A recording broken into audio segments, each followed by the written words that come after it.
24 மணி நேரம் 100வது நாள் எல்லாம் வந்து 30 நாள் 35 நாளைக்கு மேலே மணிவண்ணன் சார் படமே எடுக்க மாட்டார். இந்த படம் வந்து 70 நாள் எடுக்கிறேங்க அமெரிப்படைய பொள்ளாச்சியில். கதையை கேட்டு அந்த எலெக்ஷன் ரிசல்ட் வரையில பின்னாடி தள்ளி தள்ளி உட்கார சீன் வந்தோன்னே ஓகே தலைவர் டன் தாயம்மா தாயம்மா அப்படின்னு சுஜாதாமாவோட அப்பாவை நடிக்கிற ஒரு கேட்டுருவார். என்னங்க ஒன்றும் இல்லைங்க தம்பி, தாயினாலும் அம்மாவினாலும் ஒன்றானுங்க ஒரே எல்லாம் ஹிட்டு அடித்து ரொம்ப பீக்கு வந்து வால்டர் வெற்றிவேல். அது வந்து ஒரு 200 நாள் ஓடிடுச்சு நம்ம மாஸ்டர் கூட.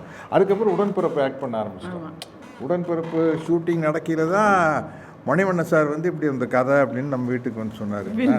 நான் சொன்னேன், சார் தலைவரை ரொம்ப கஷ்டப்பட்டு ஹீரோ ஆகிருக்கிற நீங்கள் தான் எனக்கு லைஃப் கொடுத்தீங்க, மறுபடியும் இந்த வில்லன் சத்யராஜ் ஞாபகப்படுத்தணுமா அப்படின்னு. இல்லை தலைவர் நீங்கள் கதை கேளுங்க அப்படின்னாரு. கதையை கேட்டு அந்த எலெக்ஷன் ரிசல்ட் வரையில பின்னாடி தள்ளி உட்கார சீன் வந்தோன்னே ஓகே தலைவர் டன் இந்த படம் பண்ணுறோம் அப்படின்னு ஒத்துக்கிட்டேன். இந்த படம் வந்து அன்னைக்கே வந்து பெரிய ரீச் ஆகி தலைவர் வந்து இதுவும் 200 நாள் ஓடிச்சுன்னு நினைக்கிறேன். இல்லை நம்மளுக்கு விளம்பரமே வந்தது 200வது நாள் விளம்பரமே வந்தது. அப்புறம் தலைவர் வந்து இவங்கெல்லாம் சங்கர் செந்தில்குமார் எல்லாம் பாலெல்லாம் இருக்கிறாங்களே, இவங்கெல்லாம் கலையெல்லாம் வந்து அப்படி மின்னல் வேகத்தில் வேலை செய்கிற ஆளுங்க 100வது நாளுங்கிற ஒரு படம் 18 நாளில் எடுத்துட்டோம். ஆனால் ஒரு 36 கால் ஷீட் இருக்கும் போட்டு கால் 30 டே நைட்டு வச்சு நொங்கி 18 நாளில் 100வது நாள் படம் எடுத்தோம். இந்த படம் வந்து 70 நாள் எடுக்கிறேங்க அமெரிப்படைய பொள்ளாச்சியில். இந்த ஹீரோ சத்யராஜ் வில்லன் சத்யராஜை பார்க்குறதுக்கு அந்த ஊருக்கு வர்றதுக்கு ஒரு ரீசன் வேணும். அதுக்கு வந்து ஒரு ஜாதி கலவரம். இது வந்து சும்மா ஒரு நாம்கே வாசிய ஒரு நாள் ஷூட்டிங் எடுத்தால் போகுது. அதை ஒரு 12 நாள் எடுக்கிறாரு. 100கணக்கில் 1000கணக்கில் ஜூனியர் ஆர்டிஸ்ட்டு. நான் சொன்னேன், எதுக்கு தலைவரை சொந்த படம் எதுக்கு இப்படி செலவு பண்ணுறீங்க? இல்லை தலைவரே, நாங்கள் அனௌன்ஸ் பண்ணோன்னா கண்ணா பின்னான்னு விலைக்கு விற்றுட்டேன். இது 30 நாள் 40 நாள் எடுத்தால் நம்மளை போய் தப்பாக நினச்சிக்குவாங்க. அதுக்காக 70 நாள் எடுக்கிறாரு. ஏங்க அதுக்காக ஒரு 70 நாள் எடுப்பார். திருமூர்த்தி மலையில் போயிட்டு அந்த ஃபைட் ஒரு 18 நாள். அவர் அப்படி எடுக்கவே மாட்டார். 24 மணி நேரம் 100வது நாள் எல்லாம் வந்து 30 நாள் 35 நாளைக்கு மேலே மணிவண்ணன் சார் படமே எடுக்க மாட்டார். ஏன்னா எல்லாருமே ஸ்பீடு இது எடுக்கிறாங்க. எடுத்து அப்புறம் வந்து எல்லாமே இந்த படத்தில் வந்து ப்ளஸ் ஆனது அந்த தாயம்மாங்கிற பேர் கஸ்தூரி பண்ணாங்க. அது பயங்கர ஃபேமஸ் ஆகி ஒரு சீனில் சுஜாதாவை கல்யாணம் பண்ணுறதுக்காக பிளான் பண்ணியில் இந்த தாயம்மா அப்படின்னு சுஜாதாமாவோட அப்பாவை நடிக்கிற ஒரு கேட்டுருவார். என்னங்க ஒன்றும் இல்லைங்க தம்பி, தாயினாலும் அம்மாவினாலும் ஒன்றானுங்க ஒரே இப்படி சீனுக்கு சீன் சொல்லிக்கிட்டே போகலாம். அத்தனை பேரும் வந்து அப்போ அவ்வளோ பேர் பிரமாதமாக ஆக்ட் பண்ண ஒரு படம், ஒரு கல்ட் ஃபிலிம். அமெரிப்படைக்கு முன்னும் பின்னும் அப்படி படம் வரல. ஏன்னா இன்றைக்கி இருக்கிற காலகட்டத்தில் இப்படி ஒரு படம் எடுக்கிறது சிரமம். சென்சாரில் வந்து பல சீன்ஸ் வந்து விட மாட்டாங்க. அதனால் வந்து இன்றைக்கி வந்து கார்த்திக் சார் வந்து இப்போ உங்களுக்கு பெரிய கோல் போட போகிறீங்க, ஏன்னா பெரிய டிஸ்ட்ரிபியூட்டர் தான் உங்கள்கிட்ட கேட்டிருக்காங்க. அதனால் அது வந்து ஏற்கனவே எடுத்த படமாக இருக்கிறங்காட்டி அப்படியே நம்மளால் கொண்டு போய் ரிலீஸ் பண்ண முடியுது. அதுதான் இந்த படத்தினுடைய பெரிய ப்ளஸ்ஸு. பல நினைவுகள். இது வந்து இந்த படத்துக்கு ஏன் பெரிய ஓப்பனிங் இருக்குன்னா, எனக்கு வந்து 2K கிட்ஸ் எல்லாம் இப்போ எனக்கு ஃபேன் கிடையாது. இப்போ நான் 20 வருஷமாக கேரக்டர் ரோல் பண்ணிகிட்ருக்கேன். நான் ஹீரோவும் கிடையாது. பட் சத்யராஜ் இல்லை அதெல்லாம் இருக்குது. பட் இருந்தாலும் அமெரிப்படைக்குன்னு தனி ஃபேன்ஸ் இருக்கிறாங்க. அதுதான் அது வேற லெவல். நீ வேற பேசும்போது எல்லாம் இருக்கிறோம் ஒருத்தரை விட்டு கைலாசம். இல்லை அது ஓகே, நம்மளுக்கு சந்தோஷம் தான். இந்த இல்லை ரஞ்சிதா ட்ரை பண்ணீங்களா? ஓ சரிங்க. இல்லை சந்தோஷம்தான். கைலாசாங்கிற ஒரு நாடு இருக்குதுங்கிறாங்க. அது உண்மையா பொய்யான்னு தெரியல. கைலாசான்னு ஒரு நாடு இருக்குது, அந்த நாட்டில் தான் ரஞ்சிதா இருக்காங்கன்னு சொல்கிறாங்க. சில பேர் அவங்க தான் அந்த அவங்க தான் கைலாசாக்கு பிரைம் மினிஸ்டர் வேறு சொல்கிறாங்க. அப்போ நம்மளுக்கு என்ன சந்தோஷமாக இருந்ததுன்னா, சிஎம் நடித்த படங்க இருக்குது. இப்போ உதாரணத்துக்கு வந்து எங்கள் தங்கம் படத்தில் வந்து 3 சிஎம் இருக்கிறாங்க. கலைஞர் இருக்கார், புரட்சி தலைவர் hero, Jayalalithaa madam heroine. So 3 CM ஒரு படத்தில் இருக்கிறாங்க. அதே மாதிரி நாம் படத்தில் வந்து கலைஞர் வசனம், தலைவர் ஹீரோ, ஜானகி அம்மா ஹீரோயின். ஸோ 3 ஹீரோ ஒரே படத்தில் இருக்கிறாங்க. இது உண்மையினா பிஎம் நடித்த ஒரே படம் அமைதிப்படை தான் வேற உலகத்திலேயே வேறு படம் இல்லைன்னு சொல்லிக்கலாம். தெரியல அது உண்மையாக பொய்யான்னு தெரியல. இருந்தால் 2 வகையிலையும் சந்தோஷம். அப்படி ஒருத்தர் நம்ம படத்தில் நடிச்சிருக்காங்க, அவங்க வந்து ஒரு பெரிய லெவல் இருக்கிறாங்க அப்படிங்கிறது ரொம்ப மகிழ்ச்சியான விஷயந்தான். இந்த படத்தினுடைய ரிலீஸுக்காக நானும் வெயிட் பண்ணிகிட்ருக்கிறேன். பல பசுமையான நினைவுகள். விடிய ஷூட்டிங் நடக்கும்.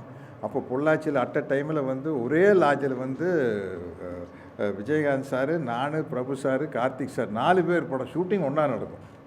அந்த 3 ஷூட் ரூம் இருக்குது. அது ஆளாளுக்கு ஒரு ஷூட் ரூம். நாங்கள்லாம் விடிய நைட் ஷூட்டிங் போட்டிருந்தோம். நான் வெளியில் வந்து என் ரூமுக்கு வெளியே பேனா பெருசாக ஸ்கெட்ச் பண்ணி எழுதி விட்டிருவேன், இரவு முழுக்க படப்பிடிப்பு, தயவு செய்து யாரும் தொந்தரவு செய்யாது. என்னென்னா இப்போ ப்ளூ மவுண்ட்லேருந்து தான் வருவோம். வந்து இறங்கினோன்னே சப்போஸ் விஜயகாந்த் சார் இருந்தாருன்னா வந்து நான் வந்து ப்ளூ மவுண்டில் இறங்கி ஒரு 7 மணிக்கு போகையில் எந்த ரூமியாக இருக்காரு கேப்டனு அப்படின்னு இந்த போய் கதவை தட்டிடுவேன்.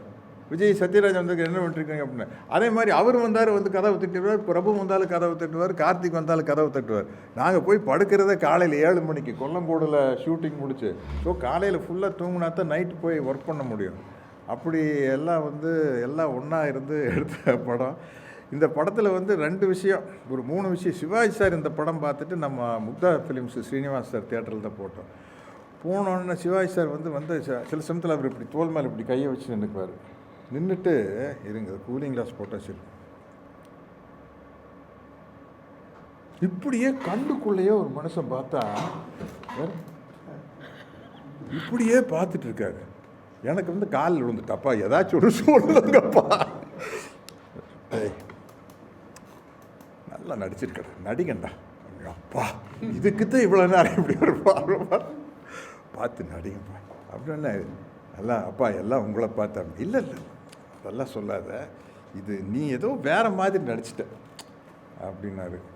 அப்புறம் வந்து நம்ம உண்மையை ஒத்துக்கணும். ஒரு ஸ்டேஜில் வந்து எனக்கு ஹீரோவாக பயங்கர இறங்குமுகம். அதனால தான் நான் கேரக்டர் ரோலுக்கு நான் ஷிஃப்ட் ஆனது. டக்குன்னு நம்ம படம் எல்லாம் ஃப்ளாப் ஆகிட்டு வருது. அந்த நேரத்தில் குமுதத்தில் விஜய் கிட்ட ஒரு இன்டர்வியூ எடுத்திருக்காங்க. அப்போ விஜய் வளர்ந்து வர்றார். விஜய், அஜித், சூர்யா, கார்த்தி, விக்ரம் அவங்கெல்லாம் ஒரு பேட்ச் வருது. பேட்ச் வரையில் விஜய்கிட்ட பேட்டி எடுக்கிறாங்க.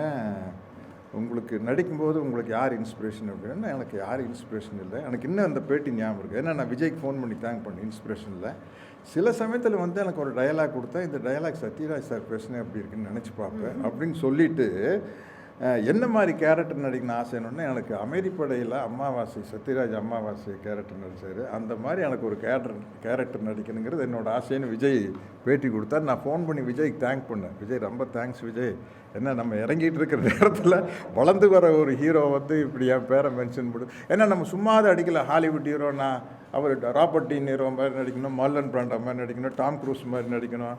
நார்த் இந்தியாவில் நான் இப்படி ஷாருக் கான், சல்மான் கான் மாதிரி ஒரு கேரக்டர் பண்ணணும் அப்படின்னு சொல்லாமல் இறங்கிட்டு இருக்கிற ஹீரோ பேரை சொல்லி நீங்கள் சொன்னது ரொம்ப பெரிய விஷயம். இது ரொம்ப தேங்க்ஸ் அப்படின்னு அவருக்கு நன்றி சொன்னேன். இதெல்லாம் அமைதிப்படை பற்றி பேச ஆரம்பித்தா டைம் பத்தாது, அப்புறம் உங்களுக்கே போகுதுன்னு சொல்லிடுவீங்க. அந்த அளவுக்கு விஷயங்கள் இருக்குது.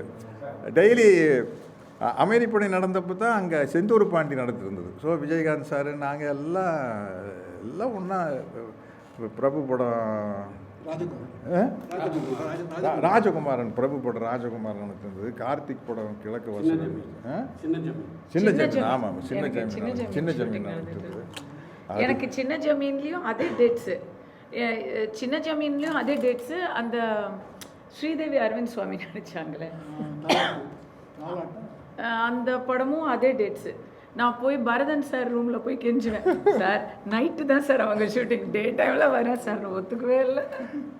எனக்கே பிடிச்ச ஒரு க்ளோஸ்அப் ஷாட்டுன்னா, இவங்க கஸ்தூரி கிணத்துல குளிச்சுட்டு இருப்பாங்க. அப்போ எனக்கு ஒரு ஷாட் வச்சு மணிவண்ணன் வந்து சொல்லிட்டு, தலைவர் அவங்க கஸ்தூரி குளிக்கிறாங்க, அவங்க அழகை பார்த்து ரசிக்கிறீங்க அப்படின்னாரு. அப்படியே பார்த்து அவ்வளோ கவர்ச்சியாக இருக்காங்களாமா அப்படின்னா, அது மாதிரி என்ன சொல்லி இந்த படம் அமைதிப்படையில் நடந்த விஷயத்து எல்லாமே ஸ்பாட்டில் உருவானதுங்க. அமாவாசைங்கிற பேர்லேருந்து, நாகராஜ் சோழன் பேர்லேருந்து, கேமரா வச்சதுக்கப்புறம் உருவான சீன் தான் கிளைமேக்ஸு. இந்த தேங்காய் பொறுக்கிறத மாற்றினது முதல்ல வேறு மாதிரி சீன் இருந்தது. நான் தேங்காய் பொறுக்கிற அந்த நேரத்தில் நான் போய் மனைவிட்ட தலைவரே இந்த பனியை நல்லா இப்படி கல்லில் குத்தி பொத்தலாக பண்ணிக்கிறேன். அது எதுக்கு தலைவரே அப்படின்னு. இல்லை தலைவரே ஒரு டயலாக் எப்படின்னு பாரு. என்ன அப்படின்னா, என்னடா அது பனியை நல்லா பொத்தலாக இருக்குது, நாய் கடிச்ச மாதிரி இருக்குது. நாய் தானுங்க ஏன் அப்படின்னு பாரு. நேற்று உங்களை மாதிரி வந்து ஒருத்தர் தேங்காய் உடைச்சாருங்க, நான் தேங்காய் பொறுக்கிறதுல நம்மளுக்கு நாய்க்கு சண்டைங்க. நாய் ஜெயிச்சிருச்சாக்க அப்படி மாதிரி. இல்லைங்க நான் தானுங்க ஜெயித்தேன். ஏன் அப்படி நாய் கொண்டு போட்டுனுங்க. எவனாச்சும் ஒருத்தர் நாயை கொல்ல நாம முன்னுக்கு பிறகு நாய் என்னங்க மனுஷன்னு. அது சோழர் வம்சத்தில் எம்எல்ஏ ஊட்டிக்கு தனியாக தான் போடணும். அது எலெக்ஷன் சீனெல்லாம் சும்மா பாருங்கள். ஆர்ட் டைரக்டர் கலை இன்னைக்கு வந்து நம்ம என்னென்னமோ செட்டு போடணும்னு சொல்கிறோம். சும்மா நமக்கு சக்தி ஹோட்டல் மாடியில் வச்சு சக்தி ஹோட்டல் மாடியில் தான் பெரிய வரலாறு படைச்ச ஒரு சீன் எங்கன்னா சக்தி ஹோட்டல் மாடியில் எடுத்துட்டோம். அது மாதிரி என்ன பேசிட்டே எதுங்க? ஆமாம், அந்த கொல்லங்கோட்டில் ஒரு குளம் இருக்குது. அப்போல்லாம் வந்து கேரளாவில் வந்து பெரிய பெரிய வீட்டில் வந்து வீட்டை ஒட்டியே குளம் இருக்கும். அவங்க அங்கே தான் குளிப்பாங்க. இது கொல்லங்கோடு ராஜாவோட பேலஸு. அப்போ நமக்கு தெரியாது, லொக்கேஷன் போனால் தானே இவர் சீன் சொல்லுவார். தலைவர் என்ன தலைவர் சீன் அப்படின்னா, நீங்கள் குளிக்கிறீங்க தலைவரை, நான் முதுகு தேய்ச்சி விட்றேன். தலைவரை படத்தில் 3 ஹீரோயின் நீங்கள் தான் முதுகு தேய்க்கணுமா? சுஜாதாமா விட்டுருங்க, இவங்க 2 பேர் இருக்கிறாங்கல்ல, கஸ்தூரி ரஞ்சிதா, இவர் எது கணக்கு முதுகு தேய்க்கணும்? இல்லை தலைவராக நீங்கள் குளிக்கிறீங்க, நம்மளுக்கு சரி தேய்ங்க அப்படின்னா, அண்ணா நம்மளுக்கு இந்த தடவை சீட்டு கிடைக்குமான்னு சந்தேகங்கண்ணா அப்படின்னா, அப்படியே கிடைச்சாலும் ஜனங்க யாரும் ஓட்டு போடுறதே இல்லைங்க. ஏன் மணியா நான் ஒன்றுமே பண்ணலையே அப்படின்னா, அதுதானே ஏதாச்சும் பண்ணால் தானே போடுவான், ஒன்றுமே பண்ணிட்டு. அப்புறம் வந்து வேட்டி முடிச்சுட்டு நான் அண்டர் வேற கழட்டி கீழே போட்டோன்னா ஒருத்தர் எடுக்கும் அப்படியே, இவ்வளோ வருஷமாக கட்சியில் நான் இருக்கிற உன்னையார் எடுக்க சொன்னேன் அண்டர் வேறு அப்படின்னா, என்ன சண்டைப்பா அப்படின்னு. இல்லைங்கண்ணா நான் கட்சியில் சீனியர் மெம்பரு, உங்கள் அண்டர் வேறு போய் அவன் துவைக்கிறேன்னு சொல்கிறேன். அப்புறம் என்ன இப்போ என்னமோ சொல்லிட்டு இருந்தீங்களே அப்படின்னா, அண்ணா சண்டை போட்டதில் விட்டு அடிச்சிட்டோம்னா. ஓ சண்டை போட்டோம்னா அப்போ எல்லாம் மறந்து போக அப்படின்னு சொல்லி தான் அந்த ஜாதி கலவரத்தை உருவாக்குவோம். இப்படி சொல்லிகிட்டே போகல. இந்த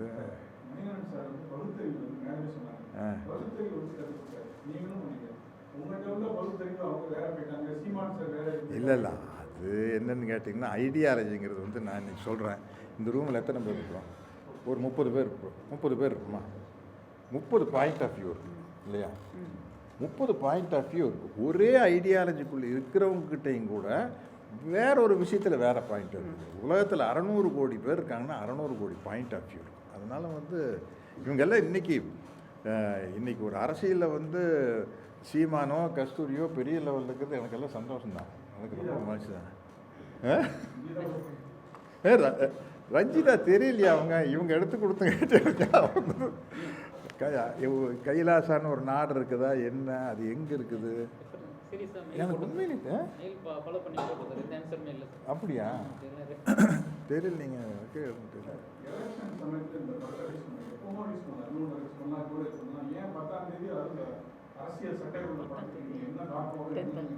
காசு பார்க்கத்தான் இப்போ ரிலீஸ் பண்ணால் தானே காசு பார்க்கலாம். இல்லை உண்மையிலேயே அவருக்கு அது பெரிய ஹிட்டாக. ஏன்னா பெரிய பெரிய டிஸ்ட்ரிபியூட்டர்ஸ் இருந்து அப்ரோச் பெரிய அப்ரோச் இந்த படத்துக்கு இல்லை, வெரி அன்எக்ஸ்பெக்டடாக இருக்குது. ரொம்ப பெரிய ரெஸ்பான்ஸ் இருக்குது. பெரிய ரெஸ்பான்ஸ். நம்ம இந்த அமைதிப்படை படத்துக்காக முன்னாடி வர படத்தை போடாமல் வெயிட் பண்ணுறாங்க. அதுக்கு என்ன காரணம்னா, இப்போ இருக்கிற அரசியல் சூழ்நிலை. இந்த படத்தில் 10 கட்சிக்கு 5 சீன் இருக்குது. 10 கட்சிகள் இல்லை, 10 இந்திய அரசியல் கட்சிக்கே சீன் இருக்குது, உலக அரசியலுக்குமே சீன் இருக்குது. அப்போவே வந்து ரஷ்யா இஸ்ரேல் பற்றி மணிவண்ணன் சார் டைலாக் பேசியிருக்காரு 32 வருஷத்துக்கு முன்னாடியே. ஆனால் இப்போது அதுக்கு எப்படி பொருந்ததுன்னா, அது ஒரே ஒரு மகான் மணிவண்ணன் சார் மட்டும்தான். ஆமாம், மணிவண்ணன். நாங்கள் எடுத்த படம் 4 மணி நேரம் ஓடிச்சு டபுள் போஸ்ட். இல்லை தலைவரை 20 அந்த மீதி படம் எங்கே தலைவராக இருக்குது? ஒரு ஃபைட்டு தூக்கி ஒரு சாங்கை தூக்கி அதை தூக்கி ஒரு ஃபைட்டு சாங்கை தூக்கி 23 மணி நேரம் ரெடி.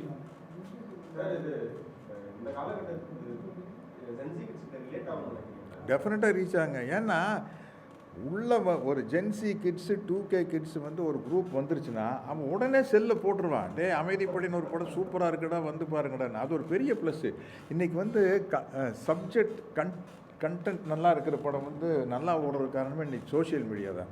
இப்போ ரீசெண்டாக வந்து எனக்கு தெரிய டூரிஸ்ட் ஃபேமிலி, தாய் கிழவி, யூத்து, வேறு என்னமோ படம்லாம் வந்து வித் லவ், வித் லவ், இதெல்லாம் வந்து உங்களுக்கு வந்து மவுத் டாக்கில் பிக்கப் ஆன படம் தான். ரிலீஸ் ஆகி அடுத்த சோஷியல் மீடியா படம் சூப்பர் சூப்பர் சூப்பர்னு கூட நைட் ஷோவே ஏறிடும்.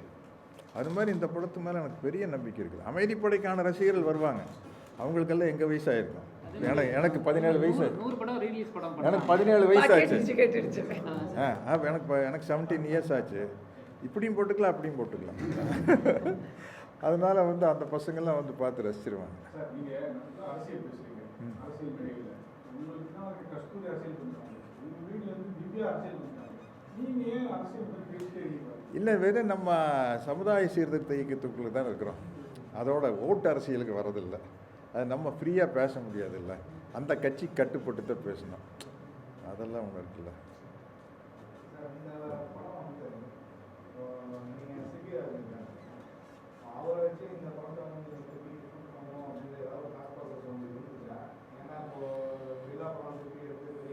ஆமாம் ஆமாம் ஆமாம்.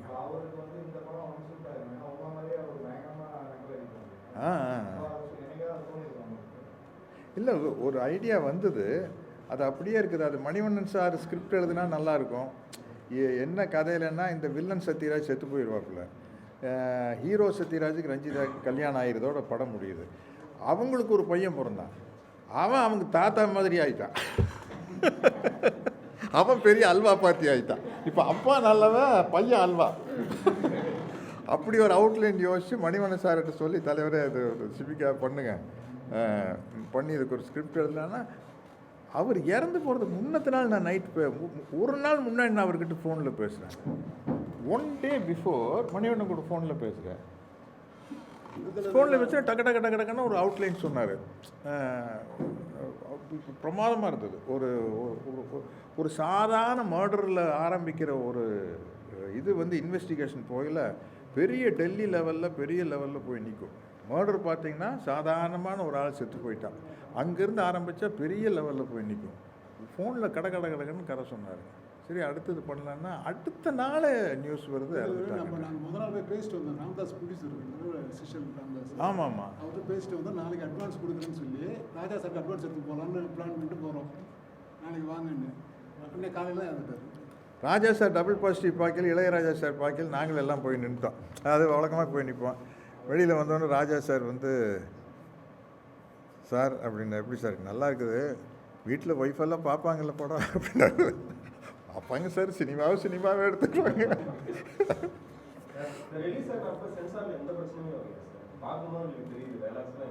பட் அப்போ வந்து இவ்வளோ ஷார்ப்பாக வாட்ச் பண்ணல. அப்போ நானும் மணிவண்ணன் வந்து இவ்வளோ வெட்ட வெளிச்சமாக தெரியாத காலகட்டம், இந்த ஐடியாலஜிக்குள்ளே இருக்கிறோம்ட்டு பெருசாக தெரியாத காலகட்டம், சோஷியல் மீடியா இல்லாத காலகட்டம். அதனால் பல சீன்கள், பல காட்சிகள் தப்பிச்சிருச்சு. ஒன்றுமே இல்லை, ஒரே வை கோபால்சாமின்னு பேர் எல்லாரும் ரசித்து பார்த்தாங்க.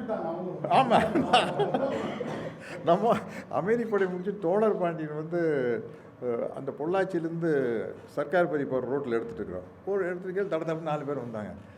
என்ன நம்ம பொள்ளாச்சி எம்எல்ஏ வந்திருக்காருங்க, பார்க்கணுங்கிறாரு. என்னடா அது ரொம்ப போச்சு, என்ன அமைதிப்படை ரிலீஸ் ஆகி ஓஹோன்னு ஓடிட்டுருக்குது. நீ அவர் என்ன கேட்பாரு அப்படின்னு நினச்சா வந்தார். நேராக வந்தார். கை கொடுங்க, என்ன எங்களை எல்லாம் நல்லா கலாய்ச்சிருக்கீங்க, ரொம்ப சந்தோஷங்கன்னு சொல்லிட்டு உட்காந்து காய்ச்சி சாப்பிட்டு போயிட்டாரு.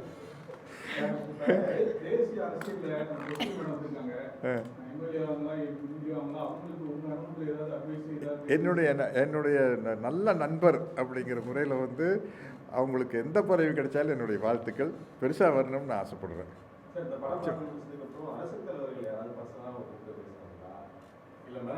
யாருக்கும் காட்டல. சிவாஜி சாருக்கு, ரஜினி சார் பார்த்தேன். ரஜினி சார் வந்து அவரே ஃபோன் பண்ணி, அப்போ லேண்ட்லைன் ஃபோன் இல்லையில, அவர் தான் எல்லாமே ஸ்பீடு தானே, எல்லாமே. காலையில் 8 மணிக்கு ஃபோன் பண்ணி, சத்யராஜ் இந்த அமைதிப்படி நல்லாக்குன்னு சொல்கிறாங்க, நான் பார்க்கணுமே அப்படின்னாரு. சொல்லுங்கள் சார், எப்போ போகல? இப்போ காலையில் 10 மணிக்கு. இப்போ சார் எங்கே சார்? ஏதாச்சும் மேனா தியேட்டர், எந்த தியேட்டருக்காக கூப்பிட்றோம். உடனே மேனா தேட்டர் அப்போ இருந்தது. ஃபோன் பண்ணோன்னா மேனா தேட்டரில் படத்தை போட்டாச்சு. மணிவண்ணன் சார் சொல்லி பிரிண்ட் வந்துருச்சு. எப்போ சார் வந்துடுறேன்? நான் ஒரு 10 மணிக்கு வந்துடுறேன் அப்படின்னாரு. போய் நானும் மணிவண்ணன் 10 மணிக்கு வர படம் ஓடிட்டு இருக்குது. இவர் லதா மேடம் உட்காந்து படம் பார்த்துட்டு இருக்கிறாங்க. தடன்னு வந்து 9:45 படத்தை ஆரம்பிச்சிட்டாங்க. ஆரம்பித்து வெளியில் வந்து 150 ரூபா ப்ரிவியூ ஷோ வந்து என்கிட்ட ரொம்ப ரொம்ப போல்டாக எடுத்திருக்கீங்க, எப்படி ஒரு எடுக்கும்போது டென்ஷனாக இல்லையா அப்படின்னா. சார் ஏதோ எடுத்துட்டோம் சார். கேட்டால் நான் மணிவண்ணன் வேறு பழி போடுவேன், வேறு மேலே பழி போடுவார், எங்களுக்கு தப்பிக்கிறக்கா விஷயம் தெரியாது. இந்த ஆள் சொல்லி இந்த ஆள் எழுதி கொடுத்துட்டா இல்லையாக்கே பேசுகிறேன்னு அவர் சொல்லுவார். நான் சொல்லி உங்களுக்கு தெரியுமில்ல மணிவண்ணன் இப்படி தான் வெள்ளங்க மனதுதான் சொல்லி தப்பிச்சுக்கோங்க சார். ரொம்ப ரசிச்சார் ரஜினி சார், ரொம்ப ரசிச்சார். சிவாஜி சார் ரொம்ப ரசிச்சார். எல்லா ஜென்ரேஷனும் சிவாஜி சார், ரஜினி, விஜய் எல்லோரும் ரொம்ப என்ஜாய் பண்ண கூட. விஜயகாந்த் மட்டும் புதுசாக ஒரு விஷயம் சொன்னார். படம் பார்த்து நீங்கள் வந்து இப்போது ஜெயிச்சு இன்னொரு ஹீரோ சொல்ல மாட்டார். அவர் விஜயகாந்த் வந்து ஆக்ஷன் ஹீரோ சத்யராஜ். நீங்கள் வந்து இப்போது தடன்னு ஹிட்டு கொடுத்த மக்கள் ஜன் பக்கம், பூவிழி வாசல், அது இதுன்னு வந்து கடைசியாக வால்டர் வெற்றிவேல் 200 days போய் நீங்கள் ஒரு பக்கா ஆக்ஷன் மாஸ் ஹீரோ ஆனதுக்கப்புறம் நீங்கள் பழைய வில்லன் சத்யராஜை ஞாபகப்படுத்தி இப்படி ஒரு படம் நடித்தது எனக்கு உடன்பாடு இல்லை அப்படின்னாரு. உங்களை ஃபுல்லாக ஏற்றுக்கிட்டாச்சு ஜனங்க ஹீரோவா. அப்போ போய் நீங்கள் இதை ஏன் ஞாபகப்படுத்துனீங்க அப்படிங்க.